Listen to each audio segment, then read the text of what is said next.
কবিতাৰ শিৰোনাম এটি নৱজাতকৰ আৰ্তনাদ, কথা ধৰিত্ৰী শ্ৰাৱণ, কণ্ঠ আৰু সংগীত শিৱানন্দ বৰুৱা। মোক চোৱা মা, মই এতিয়াও জীয়াই আছো।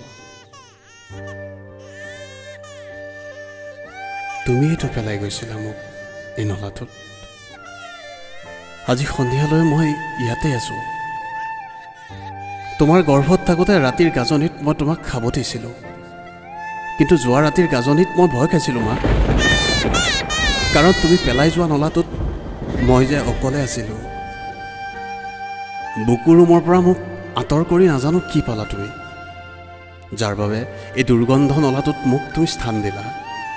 শুনিছিলোঁ মা হেনো মমতাময়ী, কিন্তু এতিয়া ইয়াক কিহৰ স্বৰূপ দেখালা মা, যাৰ বাবে সকলোৰে মুখত তুমি আজি পাষাণ মাতৃ বুলি খ্যাত হ'লা।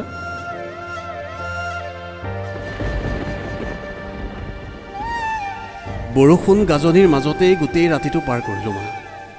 বহুত চিঞৰিলোঁ মই, তথাপিও তোমাক কাষত নাপালোঁ দেখোন। মই ভাবিছিলোঁ মোক থৈ তুমি আকৌ উলটি আহিবা, মোক কোলাত তুলি ল'বা আৰু মোৰ পিয়া আঁতৰাবা, কিন্তু ৰাতিটোও পাৰ হ'ল আৰু তোমাৰচোন খবৰেই নাই মা। ক'ৰ পৰা জানো কেইটামান পৰুৱাই আহি গোটেই গাটো আৱৰি ধৰিছিল। হয়তো চাগে সুৰক্ষা দিবলৈ কেনে কৰিছিল। মোক পৰুৱাকেইটাই বৰকৈ কামুৰিছিল মা।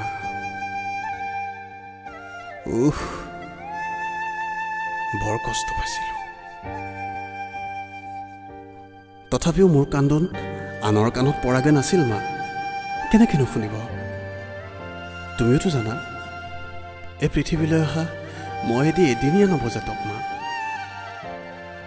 মা, তোমাক হেৰুৱাই গোটেই ৰাতিটো মই চটফটোৱাৰ দৰে তুমিও বাৰু এবাৰো চটফটাইছিলানে? বাদ দিয়া সেইবোৰ কথা। ময়ো যে আৰু কিবোৰ কৈ আছোঁ। কিন্তু এতিয়া আৰু তুমি চিন্তা কৰাৰ কোনো প্ৰয়োজন নাই। তুমি চাগে ভাবিছিলা মই জীয়াই নাথাকিম, হয়তো তুমি সুখীও হৈছিলা, কিন্তু এয়া তোমাৰ দুৰ্ভাগ্য নে মোৰ সৌভাগ্য মই নাজানো, কাৰণ মই যে এতিয়া জীৱিত, আন এগৰাকী মাতৃৰ কোলাত এতিয়া মই সুৰক্ষিত মা। এতিয়া তুমি সুখী নে মা? মই কিন্তু সেই কোলাত এতিয়া সম্পূৰ্ণ সুখী। তোমাক ধন্যবাদ মা।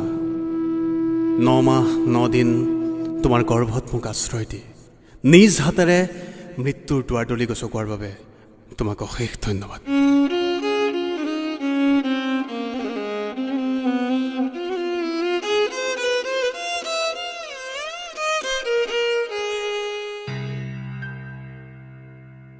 মই এতিয়া হস্পিটেলৰ ICUত আছোঁ মা। মৃত্যুৰ দুৱাৰদলিৰ পৰা উভতি আহি বৰ দুৰ্বল অনুভৱ কৰিছোঁ আৰু নোৱাৰিছোঁ। সুখী হোৱা মা, তুমি সুখী হোৱা।